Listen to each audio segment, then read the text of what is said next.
Here in Ternopil, a western Ukrainian city packed with displaced families, aid workers are preparing food, clothes, and other necessities for local war victims, and to send to the east, where battles still rage despite ongoing peace talks. Many say they don't want a peace deal that means giving up land to Russia, and they are preparing to live in a country at war for months or even longer.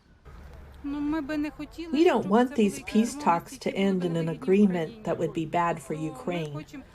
We want to free our land, and for that we are ready to fight until the end.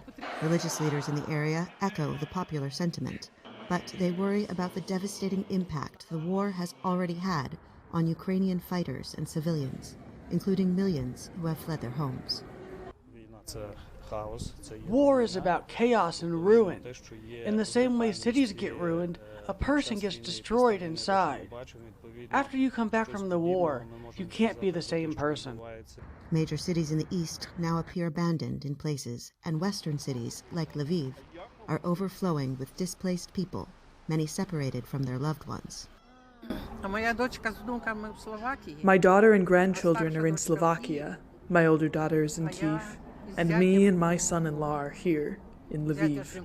She says she hopes the war will end soon because Lubava, who preferred not to provide her last name, like so many other farmers, needs to start planting soon if she is to harvest this year. Aid workers in Ternopil say they fear Ukraine could become frozen in an endless war. And while they may reject the idea of giving up Ukrainian land, some volunteers say they still support peace talks. You always need to speak. Intelligent people should talk because human nature is designed so people can communicate. This is why we need to do everything we can to make a ceasefire. He says when leaders negotiate, it mitigates the amount of violence on the ground. But other clergy warn that if a deal is reached, it will only be valuable if people keep the promises made in the pact. Heather Murdock, VOA News, Ternopil and Lviv, Ukraine.